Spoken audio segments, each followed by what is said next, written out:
My name is Ethan, and I work for a car rental company in Nebraska. It's an okay job, but I'm always dealing with angry customers. I haven't had a vacation in years, but this January, I finally had enough PTO saved up to take a 2-week trip to California. My girlfriend Roxanne and I rented a really nice beach house, and because it was the off-season, it wasn't too expensive. Our first day there was pretty relaxing. I went to a nice restaurant and watched the sunset over the ocean. Then we went back to our place and drank some wine. The next morning, Roxanne slept in while I took a run on the beach. It was still pretty early, so no one was out yet. I got pretty far down the beach before I finally saw someone up ahead. It was a woman around my age, late 20s, with the same red hair as Roxanne. I was about to run past her when she raced toward me. I could tell she was panicking and crying. I pulled out my headphones and asked her what was wrong. "Is your name Ethan?" she asked.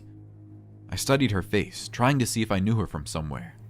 She didn't look familiar, but she had similar features to my girlfriend, so I assumed that she might have been one of Roxanne's cousins or something.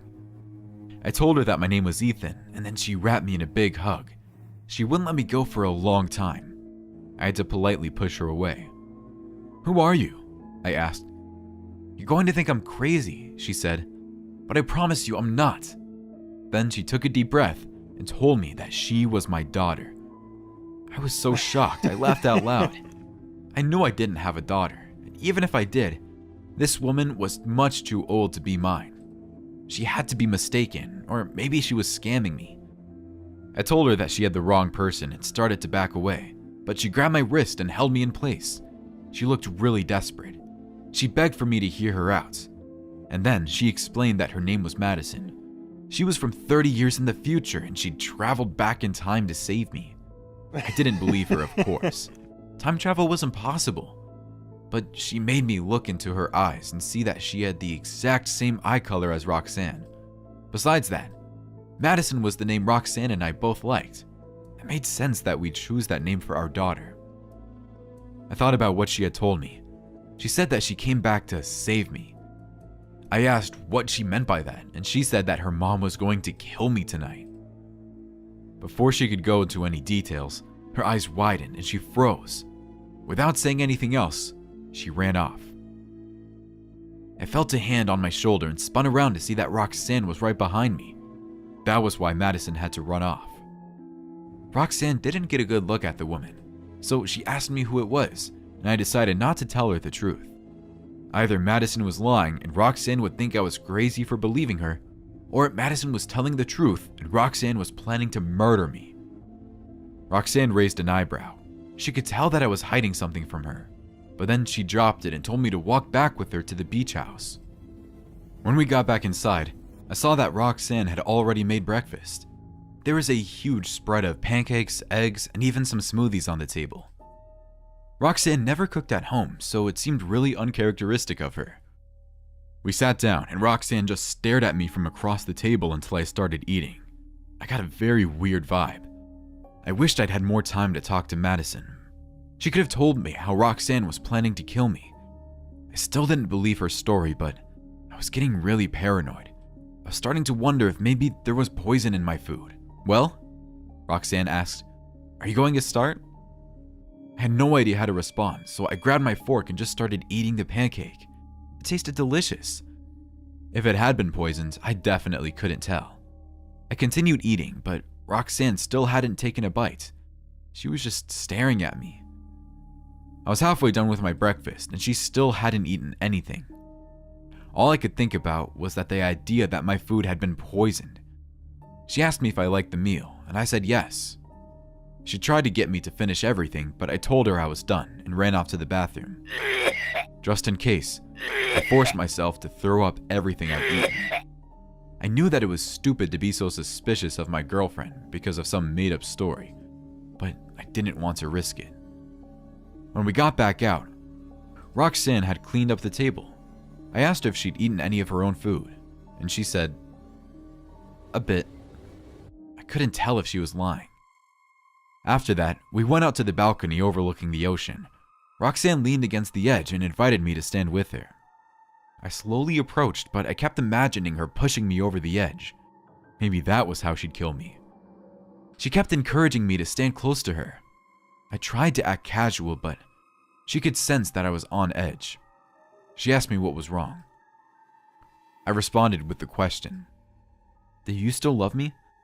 She laughed and said yes. I looked into her eyes and believed her. For the rest of the day, I forced myself to forget about Madison. She was just some crazy person who had done some research on me and then made up that time travel story as some sort of sick joke. That had to be it. The fact that she looked so much like my girlfriend was just a coincidence. For the rest of the night, I was still on edge, but I forced myself to stop being paranoid. Roxanne and I went to bed pretty early, but I woke up in the middle of the night. I went downstairs to get a drink when I noticed a note on the floor. Someone had slid it from under the front door. It said, "Get out, now." I knew that Madison had left it for me. All my fear and paranoia came back at that moment. I knew it was irrational, but I needed to get out of there. If Roxanne was going to kill me that night, then I'd stay away until the morning. I quietly grabbed my keys, got in my car, and drove to the other end of the beach. I spent the rest of the night walking around alone, trying to sort through my thoughts. Once the sun came up, I drove back to the house. When I got back inside, everything was very silent. At first, I thought that Roxanne was still asleep, but when I went up to the bedroom, I saw her lying dead in a pool of blood. Someone had come in during the night and killed her while I was gone. I called the police and spent the next few hours trying to explain what had happened. They didn't believe my time travel story, but I could tell that they also didn't think I was the killer. I was so shocked that I couldn't stop crying. One of the officers just kept asking me questions. After I described Madison for the third time, the officer pulled out her phone and showed me a picture. "Is this the person that you saw?" she asked. I couldn't believe it. She had Madison's picture on the screen. "Yes," I said. "That's my future daughter." "That's not your daughter, you fool," the cop said. "That's Roxanne's sister. She's been locked up for 3 years after attempting to murder Roxanne." Roxanne never told me that she had a sister, but now everything made sense. Of course this woman would look like Roxanne. She wasn't a time traveler. She just made up that story so she could trick me into leaving my girlfriend alone. Roxanne died because I had believed her ridiculous story. The police promised that they'd track her down, but they still haven't found her. I miss Roxanne every day, and I feel terrible that my own paranoia had indirectly allowed her to be murdered.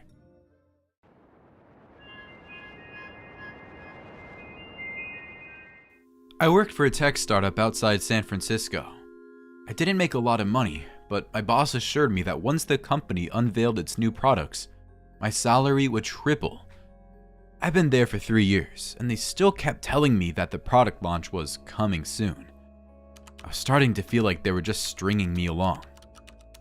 I didn't quit though, because I needed the paycheck. Plus, I was able to work from home, which was really important for me. My older sister Elizabeth was paralyzed from the neck down, so I had to be her caregiver when her nurse wasn't there.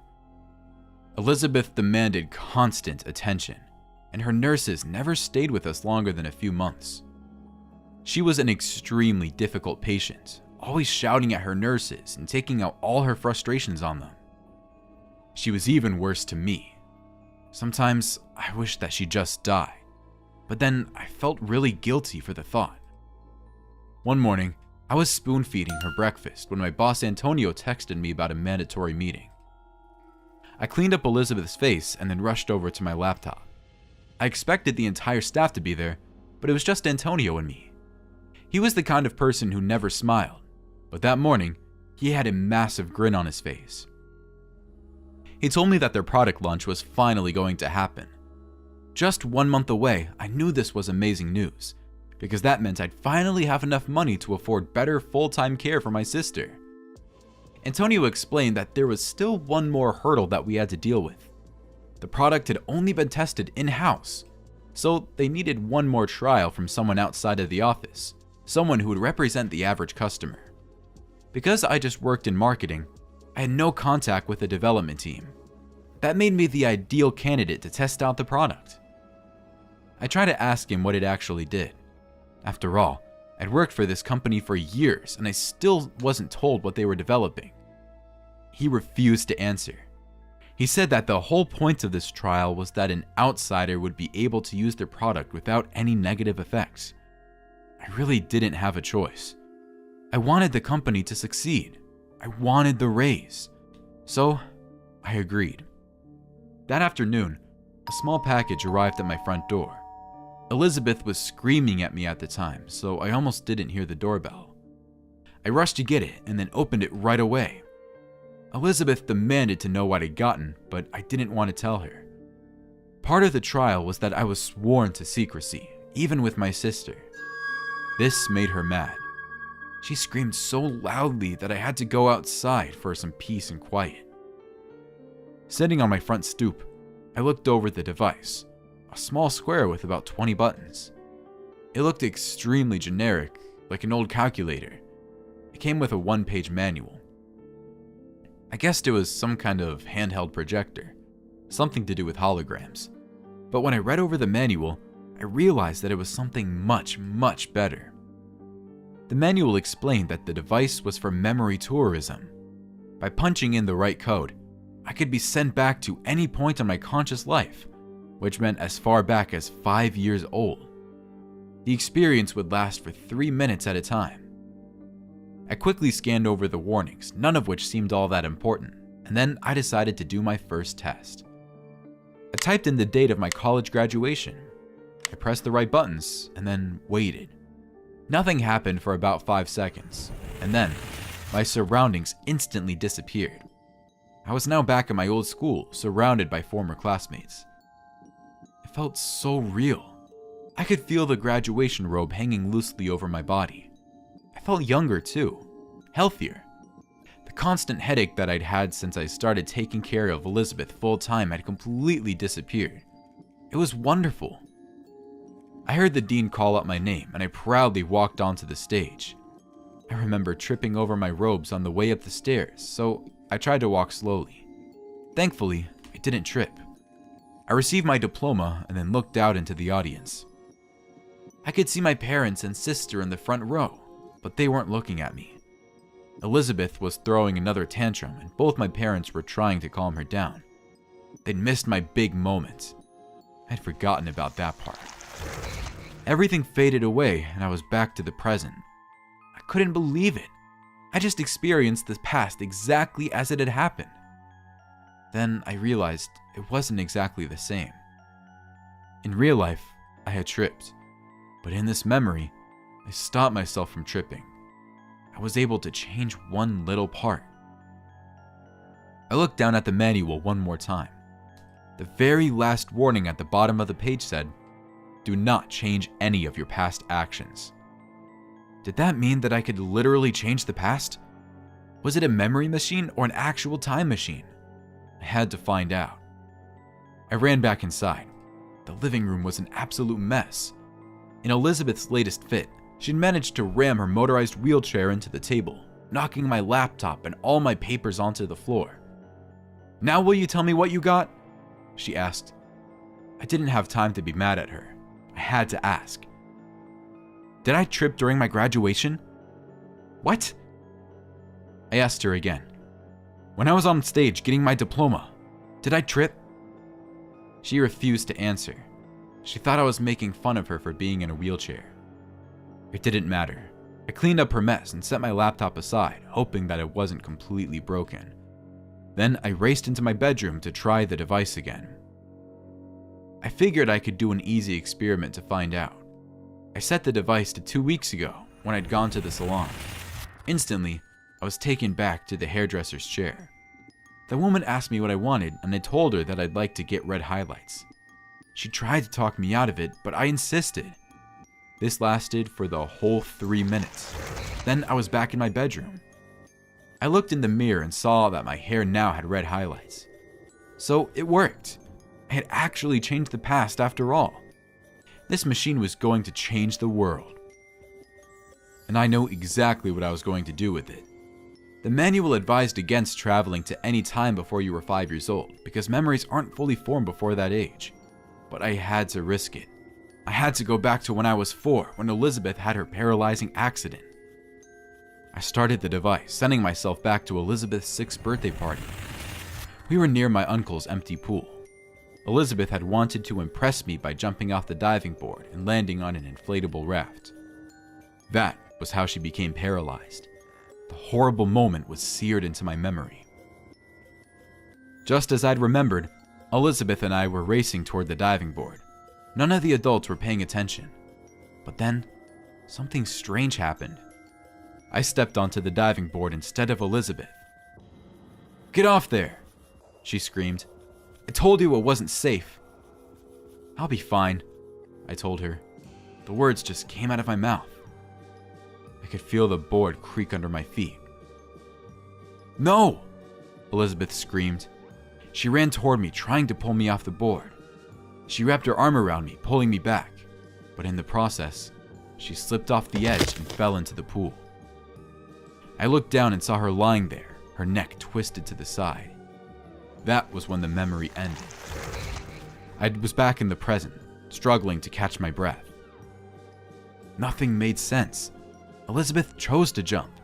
That was how she hurt herself. She was showing off. It wasn't because she was trying to save me. Or was it? I started to cry.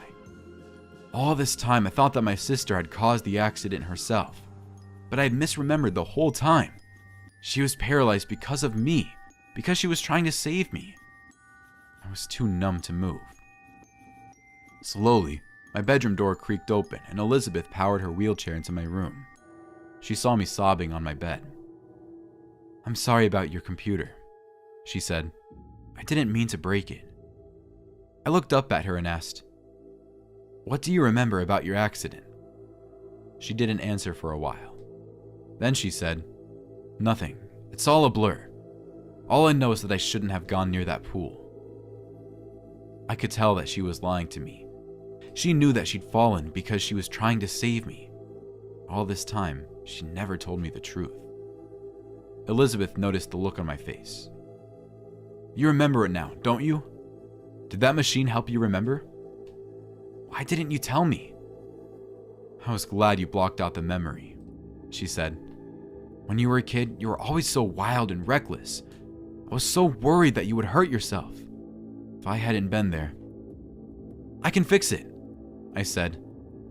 Before she could say anything else, I turned the device back on and went back to the past. Once again, Elizabeth and I were running toward the empty swimming pool. This time, I forced myself to skid to a halt. "Let's go back to the party," I said. Elizabeth looked surprised. "You're sure?" "Yes," I said. "It's dangerous. I know that now." And together, we walked back toward the adults. No one was getting hurt today. I was able to spend 2 precious moments enjoying my childhood once more before everything turned black. When I was in the present, I was no longer in my bedroom. Everything looked different. I tried to look around the room, but I couldn't move my head. I couldn't move anything. Something was very wrong. "Help!" I screamed. Elizabeth walked in. She was no longer in a wheelchair.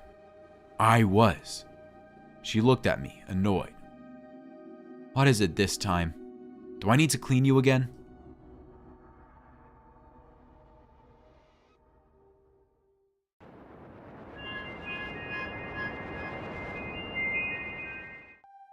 This story was submitted by one of the subscribers of our Broccoli fam, Jacqueline. Special thanks to her for sharing her story. Kudos to her for being an awesome person and staying strong through all these years. When my ex-boyfriend Mike texted me to see if I'd be willing to come over and talk, I tried not to think much of it. We broke up 3 years ago, so I was curious to see what it was all about. Maybe he wanted to catch up with me, or things didn't work out with his ex-wife, who he went back to when he broke it off with me.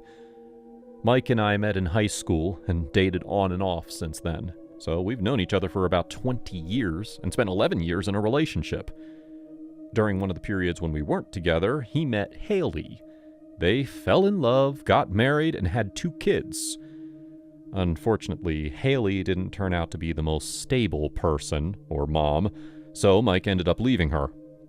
When they went to court, Haley lost custody of her kids because at the time she was deep in addiction. After he left her, Mike and I reconnected and picked things back up. When I came back into the picture, Mike's 2 kids were about 3 and 5 years old. He struggled to provide for them and be a present father, so I stepped in to help. It was my pleasure. I loved Mike, so loving and caring for his kids was easy. For 6 years, I helped raise those 2 kids. I made sure they had nice clothes to wear to school, packed their lunches, helped with their homework, comforted them when they had nightmares, and tried to show up for them as I could. When their mom learned that I stepped up when she couldn't, she began sending me these horrible, hateful messages. She went as far as to threaten my life for raising her kids. Mike told me not to worry about her and that she wouldn't bother us per court order. Haley posed no issue for us until 3 years ago when Mike decided to get back together with her so his kids could have their real mom back. It broke my heart for him to leave, but I guess I can understand that he wanted to reunite his kids with their biological mom. When he told me we needed to break up, he stressed that he didn't really want to get back together with Haley, but it seemed like the right thing for his kids. Apparently, Haley had done a lot of work to get clean to be in her kids' lives once again. It was difficult to let go of him and those kids, but I don't care to be where I'm not wanted. So when he texted me out of the blue a couple of weeks ago to talk, it surprised me. The last I'd heard, he was still with his ex, who despised me, so what could we have to talk about? Since we've known each other for so long, I agreed. I got ready for the day and headed over to his place. I walked up to his door and knocked. He opened the door with a sigh. "Hey, Jackie." "Mike," I responded. He invited me in and offered to sit at his kitchen table. "Any chance you have a cigarette to spare?" he asked. I checked my pack, and I, in fact, did not. I only had 2 left in the pack. "Would you mind if I ran to the corner store to get a new pack?" "Yeah, do what you need to do," he told me. I rushed out the door and walked to the store. I bought 2 packs and headed back. This time, I lightly knocked and opened the door myself. I walked into the kitchen to see Haley had joined Mike at the table. She glared at me like a lion hunting prey, and I was the prey. "Well, well, well. If it isn't the woman who tried to replace me," Haley started. "Can we please not do this?" I said. Mike said, "Can you please sit down and talk with us?" "Absolutely not. Not with that unhinged bitch," I said, backing up. I started towards the door and almost made it when a hand reached into my hair and yanked me back. Haley wrapped her other arm around my neck and dragged me back into the kitchen. With one hand, I pulled her arm down, which had me in a chokehold so I could breathe, and I used my other to punch her in the face. She recoiled back at this blow. Before I could make it out, she grabbed my arm and with all her strength whipped me onto the couch. She straddled me and wrapped her hands around my throat, completely cutting off airflow. I struggled to breathe and tried to push her face to get her away from me, but she was stronger. The more I fought back, the tighter her grip got.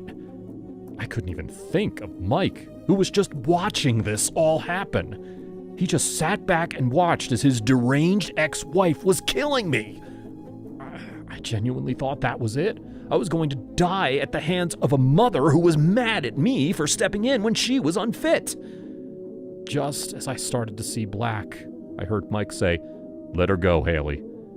Haley listened to his command, and air rushed back into my lungs. She climbed off me and spat on me as I lay there gasping for breath. She reached her hand into my pocket to grab my phone. "I'll give this back after you talk to us. Don't want you recording me or anything," she sneered. They sat back down at the kitchen table and waited for me. Slowly, I stood up and walked over, holding my throat. She had gripped my throat so tightly that my voice was raspy. "What do you guys want?" Haley launched into an angry monologue, demanding to know what gave me the right to raise her kids for those 6 years. I kept looking at Mike, who needed the help, but he sat there silently. He let her choke me, and now he let her verbally rip me to shreds. I sat there for 40 minutes listening to her go on and on about how wrong it was for me to raise her kids instead of her. I urged her to see reason that I was merely helping Mike. It's not like I tried to file for custody of her kids. I just stepped in when they needed help. Haley kept interrupting me with her nonsense. Once she got it out of her system, I said, "Okay, can I go now?" The two nodded their heads, and Haley gave me back my phone.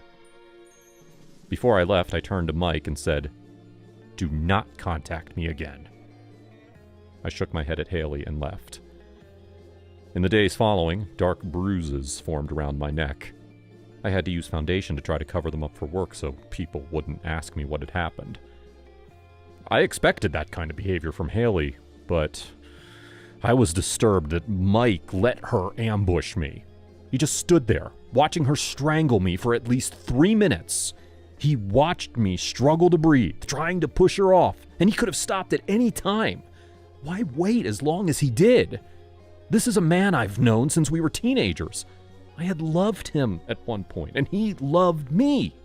I trusted him enough to come over when he requested to talk. Just goes to show you never really know someone. If you want your story with your animated avatar to be featured on the channel, send an email to broccolianimations@gmail.com. On to the next story now.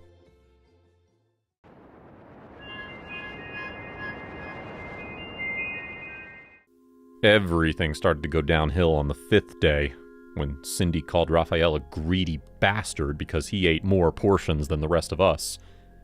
It was freezing cold outside, she said as part of her rant, in the middle of winter, and none of us boys would brave the cold for supplies.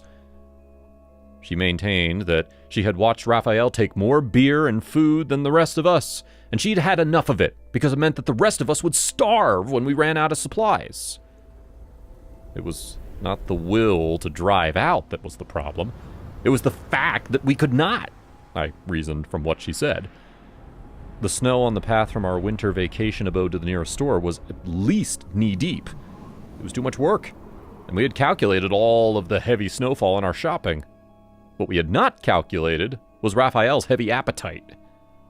It was a moment of outburst that I had particularly noted because of the marked change in Raphael's demeanor when those words had been uttered. He had been quiet at first in reaction to it, and then his eyes had fallen to a squint of consideration to manage his seething rage. His arms twitched as anger still managed, though. He sighed and examined the portion of food he was being insulted over.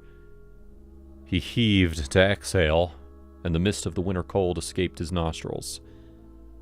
I sensed something had changed when Raphael dropped the plate onto the table and turned to Carl, who held Cindy in his arms, his new girlfriend whom he had insisted come with us boys to the vacation home against our better judgment. "Is this what you think of me, Carl?" Raphael asked with a look of puzzlement on his face. Then he turned to me. "Doug?" Carl sighed and leaned into his girlfriend. He stared at her face and shrugged. "He's had 4 bottles of beer and it's barely noon. We have had none." Cindy's smart mouth let off. "Anybody who wants some more beer? Pick the keys and brave the cold to go get beers." Cindy. I had had enough of the awful way she spoke to Raphael. The tension in the atmosphere was understandable, and I was slightly offended by the silence Carl maintained when his girlfriend went off on Raphael like that. Suddenly, Raphael grinned and stood up from where he sat. He stared at all 3 of us, Carl, me, and Cindy, and spoke without missing a beat. "Maybe there are too many of us and too little resources. It'd be a shame if some of us had to leave," he said cryptically. And with that, he left us in the living room and ambled around the cabin to his room. I did not see Raphael for the rest of the day. And I did not check in on him, as I had no idea of the evil that had reared its head and now brooded over our small group. It was not until late in the night, when I was cozying up in the warmth of the thick blanket for the winter, that the strange noise woke me up. The cry was desperate and pleading, and it had penetrated so deep into my dreams that when I woke up, I spent a few seconds investigating whether it had been imagined or real. It wasn't long before I clocked out the source of the cry and the familiar voices behind it. The hairs on my skin stood on edge. I rushed off my bed and scrimmaged through my door towards Carl and Cindy's room. "Please! Ah! My fucking arm!" Carl cried in a grave tone that turned my stomach. "You've chopped my arms off, you bastard!" The crying grew louder and more desperate as I approached the room, and my haste faltered to a slow, careful march towards the door. Wild chomping sounds followed the closer I got, and I flinched at how violent it sounded. Carl's cry horrified me because it spoke of death. Between the cold from the winter and the cold from sheer panic, I could not tell which paralyzed me the most. My mind turned to Raphael. He had to be in his own room, too. My head spun. What was happening? The question in my head was a difficult one to answer. Was there an intruder in the house? A murderous intruder? How could an intruder have found us in the middle of winter? What did the intruder want? A piece of my mind instinctively cried for escape, but my legs were too heavy to carry me through, and the cold outside would kill me quicker than any murderer could. I had only one thought in my head, and it was to return to fetch my pistol.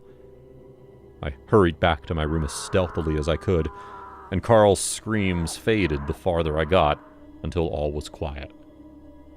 I retrieved my gun and stepped outside my door, ready to defend myself and Raphael, if he was still alive, from whatever murderous spree whoever was in the house was on. To my utmost horror, it was Raphael who was on the other side of the passageway, dripping in blood, with a bloody pickaxe in one hand. He looked at me with a wicked grin on his face and turned towards me. "Well, I did say there were too many of us and too little resources," he shrugged whimsically. Shame it had to be them. Raphael's audacity stunned me. I had been friends with him for 3 years, and I had no idea he had it in him to butcher his friends in cold blood and show a total lack of remorse about it. He maintained cold indifference to what he had done, and perhaps it was that which terrified me the most. I wanted nothing more in the world than for what I had just witnessed to be a horrible dream that I woke up from afterwards with a feverish sweat, but it was not. "Do you have a problem with my rations?" Raphael asked me, slowly making his way towards me as the blood dripped from the tip of the pickaxe to the floor. The world around me blurred, and my mind was dizzy from having to process how much danger I was in. My fingers on the trigger shook as I reached the decision when Raphael's demeanor turned from casual to menacing. "Ah!" he roared as he approached me to finish me off, just as he had done to Carl and Cindy. I pulled out the weapon I had on me and watched his eyes light up in fright when he faced death himself. My gun banged, and it caught him straight to the forehead. The pickaxe dropped from his hands and banged on the floor, just as Raphael's limp body did. The house was suddenly quiet, and my horror ended with my heart thrashing wildly in my chest. I rushed towards the room where Cindy and Carl stayed, witnessing a bloody mess that burned my stomach. I fell to my knees and cried when I realized how futile calling emergency services would be, as it would be meaningless to drive the cold night through a heap of snow to clean up already dead bodies.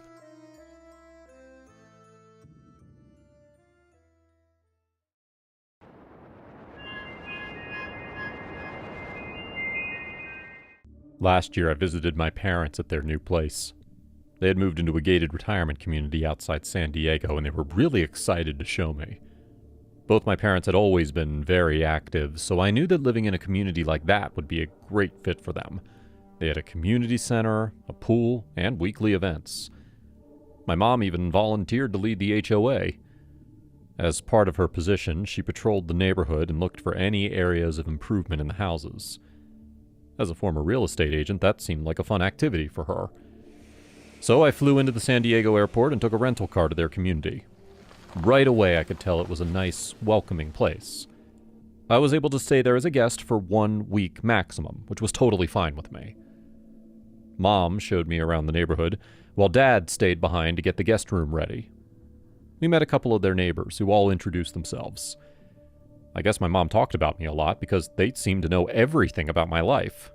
They all seemed so nice, acting like my parents were their best friends. The next morning, I sat with my parents on their porch drinking my morning coffee. I asked them about our plans for the day, but Dad said that they both had to leave. His old coworker had an accident the night before and they needed to go and see him in the hospital. They'd stay the night and then come back the next day. I was disappointed, of course. I'd traveled all this way to spend time with my parents and they were leaving me behind for a whole day. But I didn't argue. I understood the situation. Besides, I hadn't been to San Diego in years, so I figured I could drive around and spend all day in the city center. Unfortunately, when my parents were about to leave, their car wouldn't start. They asked if they could borrow my rental car for the day. I couldn't say no, even though that meant I'd be stuck here alone for the whole day. They left, and I just hung out all day at their house. I took another walk around the neighborhood, but the people I walked past seemed a lot less friendly to me without my parents around. No one waved. Everyone just glared at me suspiciously. It's kind of weird. So I cut my walk short and went back inside. My parents didn't have a TV in the house, so I scrolled through my phone for a while and read some of my mom's magazines that she kept in the bathroom. It was really boring. As I heated up some leftovers from the fridge, I heard noises from the house next door. It sounded like they were having a barbecue. It smelled delicious. I remembered meeting the couple who lived next door. Barbara and Frank, I think. They seemed nice the day before, so I wondered if I could just invite myself over. Mom had always talked about how the community was so close, how people could just drop in unannounced. I normally didn't do that kind of thing, but I was pretty bored and lonely. So I put the leftovers back in the fridge and walked into the backyard. I looked over the fence toward Barbara and Frank and said hello. I told them that I was home alone while my parents were off visiting a sick friend. I figured that was the most diplomatic way of seeing if I could come over. Barbara whispered something to Frank, and he nodded gravely. Neither of them were smiling. After a long moment, they asked if I wanted to join them. It seemed a little awkward, though, like I was forcing them to invite me. I headed next door and instantly realized that something was off. Everyone got really quiet when I walked in. Their friendly smiles from earlier were replaced by suspicious glares. I tried to make small talk with the other neighbors, but they all avoided me. Frank announced that the meat was ready, and then everyone grabbed paper plates and formed a line near the barbecue. I got in line, but Barbara tapped me on the shoulder and said that she had something special for me. She handed me a burger that was already made. "This one is just for you," she said. "You're our guest, so you get the best piece." There was something about her tone of voice that unnerved me. I took the plate and thanked her. I was about to take a bite when I noticed that literally everyone at the barbecue was staring at me. I wondered if Barbara had spat in my burger or something. Maybe they didn't like having visitors. Maybe they didn't want anyone my age intruding on their community. I pulled off the bun, and I couldn't see any spit globs or anything. I started nibbling around the edges of the burger, careful not to bite into the meat. "Do you like it?" Barbara asked. I told her it was delicious. Then she waited for me to take another bite. I really didn't trust her. I had to think of an excuse to get out of there. I told her that I'd left my parents' stove on and had to run back. It was kind of a lame excuse, but I think she bought it. Take the burger with you, she said. I did, though I had no intention of actually eating it. As I rushed off, I could hear the whole group whispering about me. When I got back inside, I threw out the burger. I didn't go back to the barbecue, of course. I could still hear their voices next door, and I could tell that the barbecue was still going strong, but I knew that I needed to stay away. I wasn't wanted. About an hour later, the voices stopped. I assumed the party was over, but I saw some movement through the window. I looked out and saw Frank, Barbara, and at least 5 other neighbors sneaking into my parents' backyard. They obviously didn't want me to hear them because they were looking around and whispering. I ducked under the window so they couldn't see me, and I tried to listen to what they were whispering. Do you think she's asleep yet? I heard Frank whisper. I put enough medication in there to knock her out for hours, Barbara answered. So I was right. She had put something in my burger, but it wasn't spit. It was a sleep-inducing medicine. But why? I could hear them slowly opening the window right behind me. They were going to sneak in. I dropped onto the ground and hid behind the couch. Frank climbed through the window first, but the others weren't far behind. They kept giggling, like they were having the time of their lives. What was their plan? What did they want to do to me? From my hiding place, I could see them walk around the living room and start trashing the place. They upended furniture and shattered plates on the floor. Barbara even took down my parents' framed wedding photo and slammed it into the wall, spraying glass everywhere. I needed to call the police before they found me, but I didn't have my phone. I left it on the table. I looked up and saw that Frank had grabbed my phone. I don't know how he'd gotten through my password, but somehow he did. He was typing something until Barbara took the phone away from him. Let me write her goodbye note, she said. You find her and finish her off. So that was the plan. They wanted to kill me, trash the house, and make it look like I'd had some self-destructive breakdown. I couldn't just hide there and let it happen. Even though they outnumbered me by 6-1, I had to fight them. I jumped out of my hiding spot and dove toward Barbara. She instantly dropped my phone and fell backwards. The other neighbors must have been so surprised by my sudden appearance that they raced out of there, leaving me alone with Barbara and Frank. I grabbed a lamp to use as a weapon. "What did I ever do to you?" I screamed. Barbara, still on the floor, answered. You didn't do anything. But your psycho mother and her HOA meddling has made our lives miserable. So when I was with my parents, these people weren't actually friendly. They were just walking on eggshells to keep my mom happy. But now that my parents were gone, they were taking their anger out on me. All of this was because of a stupid HOA. Frank dove toward me, but I was too fast for him. I slammed the lamp into his head, knocking him unconscious. It was almost too easy. Barbara stood up, angry and horrified at what I'd done to her husband. "You bitch!" she screamed. She grabbed a shard of glass off the floor. The lamp was shattered into pieces, so I no longer had a weapon. She came at me, and I backed away. I stumbled over the trash can and fell onto the floor. The poisoned hamburger that I'd thrown out earlier flopped out of the trash. As Barbara crouched over me, ready to strike with the glass, I picked up the hamburger and shoved it into her mouth. "Eat it!" I screamed. "Eat it!" At that exact moment, my parents came back home. They'd left the hospital early. They saw the total destruction around their house and screamed. I'd never felt so happy to see them in my life. It's been a year since this all went down. Barbara and Frank are still serving time for attempted murder, but their other conspirators got lighter sentences.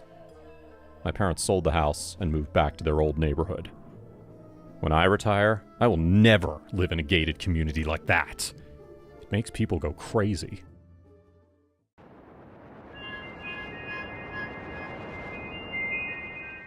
I met Adam while working the late shift at the police station. It was a Friday night, and I was in charge of manning the jail cells where we put those arrested for DUIs, disorderly conduct, prostitution, and those types of situations. The one where they're behind bars until one night when someone bails them out. My shift started at 10 p.m. By the time I reached the desk, there were already a few people who got caught. In the woman's cell was a single woman with a tight red dress, messy hair, and smeared makeup. I'd seen her before, so she took her usual seat and waited patiently for someone to bail her out. In the men's cell, there were two men. One must have been a bodybuilder or something. He was massive and covered in tattoos. The other guy hugged his knees in the corner opposite the big man. He was scrawny and clearly had never been incarcerated before, so he sat shaking like a leaf, watching the big man closely. The big man paid him no mind and conversed with the other guard about the Kansas City Chiefs season. I wondered if the scrawny guy got caught with the woman in the red dress, and that's how he ended up here. "We got another one for you boys," said an officer walking in with a man dressed in all gray. I spoke up. "What did he do?" Rambling nonsense, crazy stuff to an old man at the bar. The old man thought he was insane, so he called 911, but when we took him for a psych evaluation, he passed. They said he seemed a very sound mind, and they wondered if it was that old man who was causing issues. "So why do we have to hold him?" I asked. "They still got him on disorderly conduct." The man in gray looked between the two of us and shrugged. "Honestly, I have nowhere else to go, so I'm not complaining," he said. The officer led him to the men's cell, took off his handcuffs, and locked him in. "Hey, big man." The man in gray smiled at his cellmate. The big man looked him up and down and puffed off his chest to intimidate him, but the man in gray just laughed and sat next to the trembling man. I had never seen someone dressed like this man. He wore a long gray tunic and gray pants, all linen. The tunic buttons on the far right side of his chest. It looked like what someone would wear in a Star Wars movie. He was pale and his hair was greasy. "What's your name?" He looked at me. I looked at my fellow officer and back at that man. "Yeah, you. What's your name?" "I'm Adam." I answered. "Tom." He continued to talk to me. He asked me questions about how long I'd been a cop and what had caused me to pursue this track. Honestly, he seemed very friendly and all there. "So, what happened with that old man?" I asked him. He rolled his eyes. I was explaining how I got here and my background. He didn't believe, which is fair. I'm used to that. I started talking about some of the things and people I've encountered, and I must have said something that triggered him because he went ballistic on me. Then he said something that pissed me off, and I started yelling. I asked him what the man said that made him mad, and Adam shook his head. "Doesn't matter much now, does it? I'm the one locked up, and he's probably cuddling up with his wife in a comfy bed somewhere." Something about him fascinated me. It's almost hard to explain, but I felt compelled to continue the conversation. "How did you get here? I don't mean the incident with the old man. I mean, what did you tell him about how you got here?" He sighed. "You wouldn't believe me, man." I shrugged. "Try me." He laughed. "I'm from the future." "Okay," I responded. "You're right. I don't believe you. Seriously though, how did you get here?" He looked into my eyes for a moment before opening his mouth. "I am from the future. We were fighting the Russians when they took me hostage. Technically, I'm a prisoner of war. I know to you that will seem crazy. I think they've only had me for a week, so that's why I seem put together for a war prisoner." I laughed, but he continued. He went on to explain a 50-year war between America and Russia. It was kicked off when Russia dropped a nuclear bomb on Los Angeles. I asked what year he was from, and he said 2122. According to him, time travel is the new form of water torture in the future. They ask you questions, and if you don't comply, they send you back to a random point in the past for a few hours before bringing you back. Sometimes, you get dropped somewhere where something horrible happened. He told me how one guy ended up in Japan the day they dropped the bomb on Nagasaki. He ran around panicking all day, but no one would listen to him. They all thought he was crazy. Another guy got dropped in a concentration camp.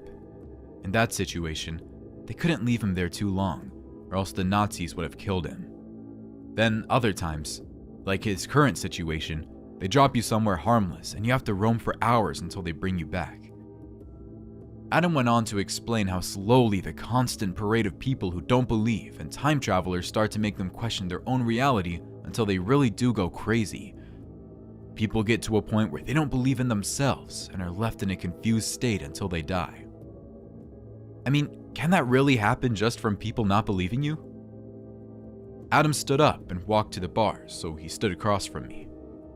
He said, "Has anyone thought you were genuinely crazy, but you weren't? Or has someone lied about you and other people believed them no matter what you said? Or maybe you've been in an abusive relationship where your partner gaslit you until you didn't trust yourself anymore." I shook my head. Adam continued, "It's hard to describe to someone who has never experienced it. It's like anxiety on steroids. Never underestimate the power of belief, even if it is just a matter of people believing your word. When they don't, you begin to question it yourself, and you get caught in this spiral of not knowing whether they're right, or you have lost it, or they're all wrong. It's like being sucked into a mental black hole. Once it begins, it's inescapable unless all those who don't believe you change their stance. I hope you never understand that feeling. Take it from me, it is unpleasant." An officer walked in to relieve me of my duty so I could take lunch. "I want to hear more when I get back," I told Adam. "Do you believe me?" he asked. "I don't know," I answered. Even if he was crazy, he was compelling. When I returned from lunch, everyone was rushing around in a panic. I sat at the desk and swirled in my chair to pick up my conversation with Adam, but he wasn't there. I turned to my partner. "Someone bail out that guy in gray? They think he escaped, but we have no record that he was brought in." "What?" I swear to God, I turned around for a second and then he was gone. We tried to put an APB out on him, but couldn't find his information. All the paperwork we did also vanished, I guess. He explained that they checked the security footage to know he was there. The moment he supposedly vanished, the camera glitched. In one frame, there he is, and in the next, nothing. I have a feeling that I know what happened, but no one would believe me if I told them. I wish I could have told Adam I believed him before they took him back.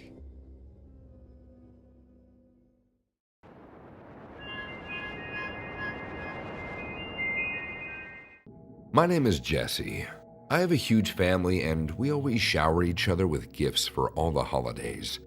I don't make a lot of money, so it's always difficult to find presents that aren't too expensive. The worst time of the year is February, because that's when 3 of my sisters and 2 of my nieces have their birthdays.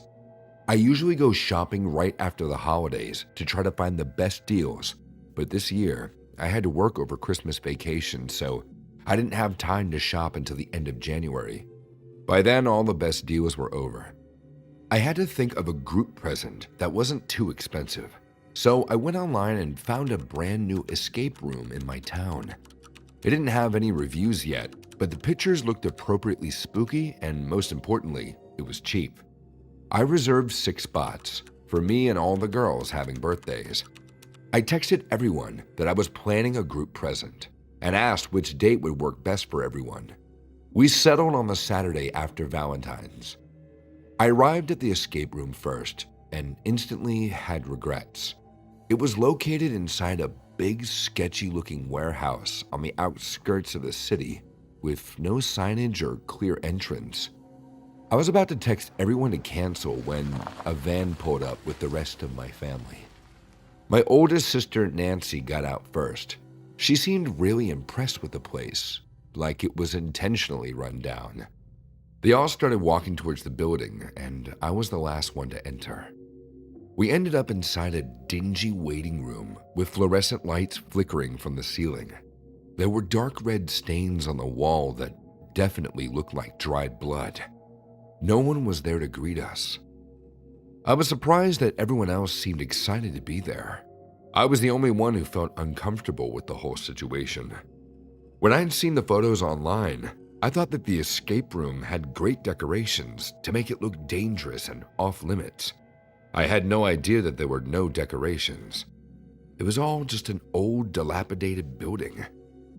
An old woman walked in, wearing a nurse's uniform. She silently handed each of us waivers that we had to sign, and then she walked out of the room. All my relatives signed the papers without even reading them, but I started scanning through mine. It said that the company wasn't responsible for death and dismemberment. I didn't like that. Before I could read the whole thing, Nancy nudged me and said that I should just sign it. These kinds of waivers were standard for escape rooms. I'd never been to a place like this, so I couldn't argue. I signed the waiver. Instantly, the nurse walked back into the room and silently snatched up all the signed contracts, and then she left again. We stood there for a bit until the door in the back of the room swung open by itself. Nancy walked in first, of course, but the rest of us followed. We ended up in a room that was so dark we couldn't see anything. Then the door shut behind us, and we were trapped inside. A single light bulb flickered on, and we could see that the only object in the room was a small box in the corner. Nancy excitedly ran over and opened it, but gasped when she saw what was inside. She pulled out a paper and read it to us. "One of you must die before you can leave." Then she pulled out the other object in the box, a revolver. It looked so realistic, but Nancy was holding it like it was just some toy. I begged her to put it down, but she just laughed and pointed it right at me. "Careful," she said, "or you'll be the one who gets shot." Everyone laughed at that. I was horrified that I was the only one taking this seriously. I know that escape rooms are supposed to trick you, but the danger of this place felt so real. Nancy could tell that I was nervous, so she pointed the wall at the gun and fired, just to show me that it wasn't a real gun. To her surprise, a huge gunshot erupted and the bullet thunked into the wall. That was when everyone started to scream. Two of my sisters ran towards the door and tried to open it, but of course, we were locked inside. A voice came from an intercom saying that we had 50 minutes to escape. I screamed for them to open the door, but nothing happened. It wouldn't budge. Then, the light bulb went off again. We all stood there in darkness, trying to figure out what to do. This wasn't a real escape room. We were in danger, and we had no idea who had planned this or what exactly they wanted to happen. I demanded to know who had the gun, and Nancy said that she was still holding it. One of our other sisters suggested that we start feeling around the room if there was any other objects that could help us get out. I heard noises and footsteps as everyone got to work feeling along the walls and on the floor. After 5 minutes of that, we realized that there was nothing else in the room, just the gun. A voice came on again, saying that we now had 45 minutes left. Then the voice said something else that shook me to my core. It said that if we didn't choose one person to shoot, then none of us would get out of here alive. The message sounded deadly serious. I pulled out my phone to call the police, but the signal was blocked. My relatives all tried their phones too, but none of them worked. I felt like giving up. Whoever was keeping us here wanted us to turn on each other. I made my way back to the door and tried to figure out if there was another way to unlock it. I kept twisting on the door handle, but it wouldn't budge. I thought about trying to pick the lock, but I knew that I wouldn't be able to. Suddenly, I felt a hand touch my shoulder. Nancy had come up from behind me. "You brought us here," she said. "It's your fault." I tried apologizing to her. I had no idea that this would happen, but Nancy wasn't listening. In the darkness, I heard her cock the gun. She was aiming it at me. "Don't shoot," I begged. "Please, there has to be another way out of here." She wasn't listening. I heard some sniffling and I knew that she was crying. I also knew that she was going to shoot me. I dove out of the way just as she fired the gun. The bullet barely missed me, but the blast left a huge hole in the door. Light streamed in from the lobby. I was able to reach through the hole and start breaking off more of the door until I could open up the door from the other side. We opened the door and all ran outside. Everyone was visibly shaken, and Nancy looked like she'd made the biggest mistake of her life. Tears were streaming down her face. "I'm so sorry," she said. I was too numb to be mad. And besides, we made it out of the room and nobody had gotten hurt. I looked around for the nurse or anyone else, but the whole building seemed empty. We walked out of there, and when we got far enough from the building, I called the police.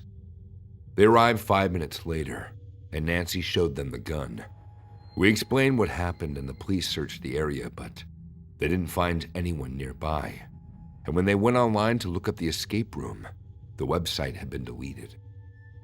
I know they're still investigating, but we still don't have any other answers. Who set up the escape room?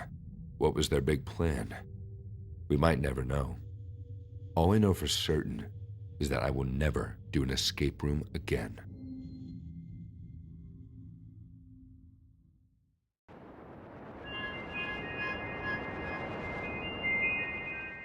I was told I'd be shaved, all the way from the top of my hair to the sole of my feet, cleanly shaved.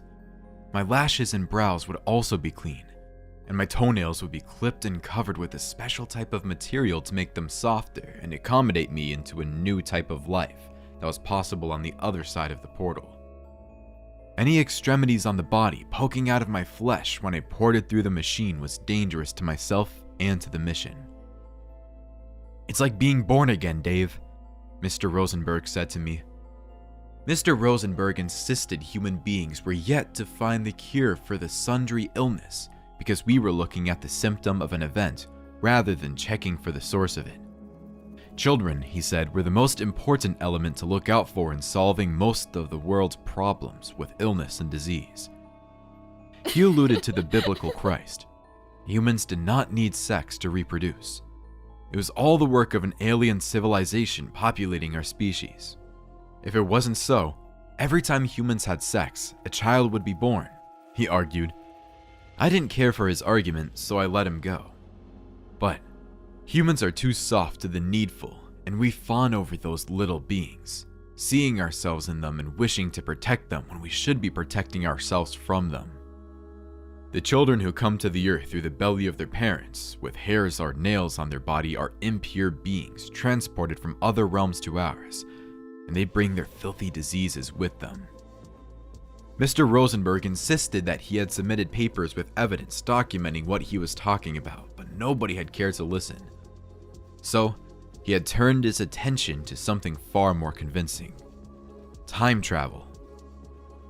The machine was a gray pod with a post on each side and a sliding bar over the door, so that once one was inside, only someone from the outside could turn it open. Mr. Rosenberg said it was better that way because the aliens could figure he understood how time traveling through birth works, and they would try to destroy his machine if they knew exactly where it was. How the machine worked was unsophisticated. He had a button to turn it on and a button to turn it off. It was so simple by design that a complicated civilization would struggle with accessing it, he mused. Genius. He applied some foul-smelling material to my nails and guided me into the pod. It was then that I started to feel uneasy, asking myself if it was all worth it. His offer was good. He had $500 for anyone who would go into his pod, see into a different time, and come back with a testimony of what it was like. I had a plan of my own. Mr. Rosenberg was a madman, but he was a madman with money which I needed because times were hard. I had concocted the most elaborate story of a future time when houses were made from a material that could disappear upon command and still be present enough to house residents. It was a time when people did not need cars, and they could port anywhere they wanted and as much as they wanted. It was this plan that consumed my mind as I stepped into the pod, and found myself adjusting into a comfortable spot with Mr. Rosenberg outside, shutting me in. Once I was shut in, The machine started to drone, an ear-pinching noise that made me dizzy. I put my hands over my ears to remove the assaulting noise from my senses. Then a strange sensation overwhelmed me. It was a change in the smell inside of the pod. It smelled nothing like oxygen. It was heavier in the nostrils, and I struggled to take much of it in. I panicked, terrified at the thought of suffocating in the pod. I had never been claustrophobic before that moment, but in that small time, I was transported to hell itself. I wanted out of the pod, and I banged on the door forcefully. The crude smell of the air lingered, and the more I struggled to breathe, the more I suffered. My beating heart thudded slower and slower until its echo in my ears turned faint. I had no awareness of the time and place, and my limbs were at least 100 times heavier than my senses recalled them to be. My limbs dropped to my side, and my knees buckled. I slumped in the pod and held my breath longer one final time instinctively. My eyes drifted close, and I heard the pod being opened from the outside. I had felt all of the dizzying effects of the machine, but when the pod was open and fresh air came back to me, I enjoyed some invigoration.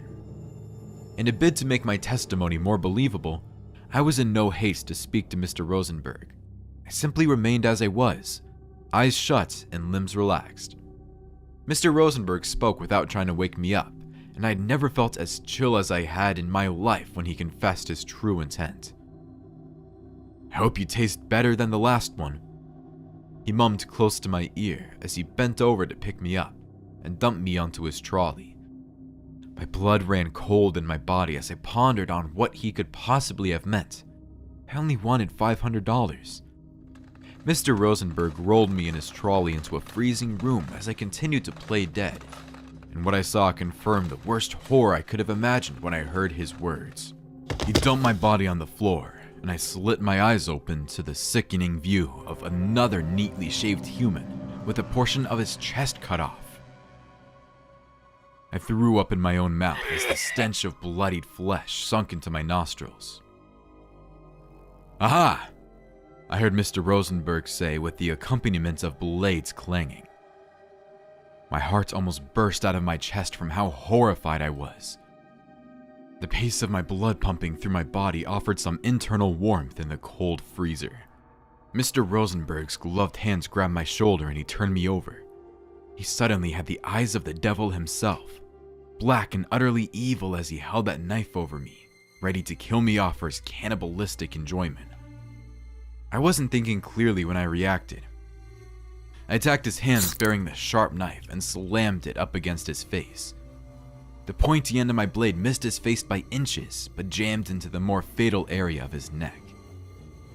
"You are not dead," he muttered, choking on sputtering blood as he fell to his knees. He clutched the air and cried in agony as the knife in his throat drained him off his blood. I could hear his dying cry when I was searching for my clothes, but I did not stop for a moment. The event was so jarring that even as I escaped from certain death at the hands of Dr. Rosenberg that day, I still cannot shake the thought of how foolish it would have been to be murdered over a promise of $500.